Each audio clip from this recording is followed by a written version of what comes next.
So you mentioned rejuvenation, not regeneration. How close are we to real rejuvenation, to reversing the process, or to making me at 44 this year live to be 144? How old are you, can I ask? I'm 51. 51, okay. Yeah. Or for you to live to 151, or maybe I'm thinking too small here. So first of all, let me emphasize, I'm not really saying that rejuvenation and regeneration are in any way incompatible. Rather the opposite. I'm saying that rejuvenation is the application of regeneration to aging. Okay. And it needs to be defined a bit more broadly in terms of the technologies involved than regenerative medicine is traditionally defined. But ultimately, it is simply the same thing, just applied to aging. Okay. All right, so in terms of how soon we might get there. Now, of course, this is pioneering technology. We're a long way from getting there, and any technology that's even a couple of years away, you know, it's a mug's game trying to actually speculate about how far away it really is.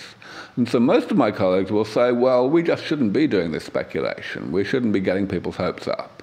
I say that that's an irresponsible attitude. I say that even though we must recognize that our predictions are very speculative, they're going to be better than most people's predictions, and therefore we have a responsibility to do this, especially in the case of aging, where there is this knee-jerk tendency to make over-pessimistic predictions, to presume that it's never going to happen. So here's my prediction. I say that we have a 50-50 chance of getting these technologies to a decisive level of comprehensiveness within the next 20 to 25 years. I think that there's at least a 10% chance that we won't get there for 100 years, you know, if we hit new problems that we don't know about yet.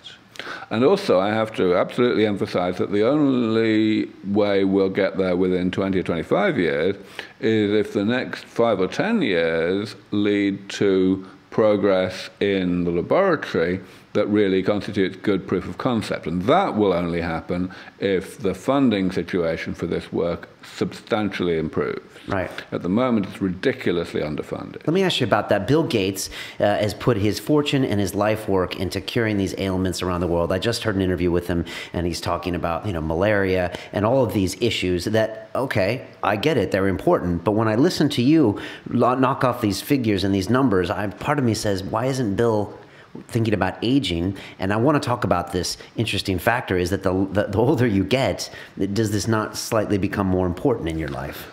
Well, let me deal with the last part of your question first, okay, because I've got something to say about that for sure.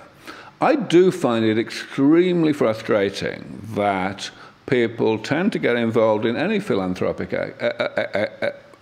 exercise, typically when it has touched them personally.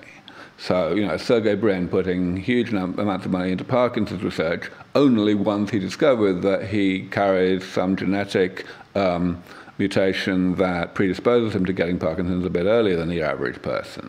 Right. You know, Nancy Reagan being an Alzheimer's advocate only after Ronald Reagan. You know, there's so many cases, right? And, you know, that's all very well. I can understand why it concentrates the mind, but honestly, these are intelligent people, and they, you know, they would, if you ask them, are you fundamentally humanitarian, they wouldn't say no, right? So it makes no sense to me, and especially it makes no sense for really pioneering things.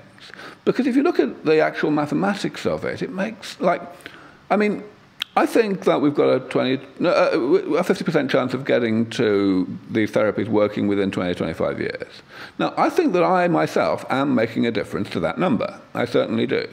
And that's great. I'm very proud of that, and it's very fulfilling. But how much difference? Even in the most extreme example, I can't really see that I'm making more than about 5 years of difference. So if I look at what that means in terms of my own probability of making the cut, it's maybe 5%. You know, either, you know, it's harder than I think it is, and therefore, however much work I do, I'm not going to make it. Or it's easier than I think it is, and therefore, even if I were doing something completely different, I would make it. So it's only this little grey area in the middle where I'm really affecting my own chances. Right. And, you know, it's not very exciting, 5%. No, it doesn't move the needle, as we say. But if I think in terms of the humanitarian aspect, the argument is completely different, because every single day that I bring forward the defeat of aging, and I reckon I'm probably doing that about once a month, I'm saving 100,000 lives. You know, that's fairly easy to get out of bed for. And I don't understand why philanthropists in general don't think that way. It really pisses me off.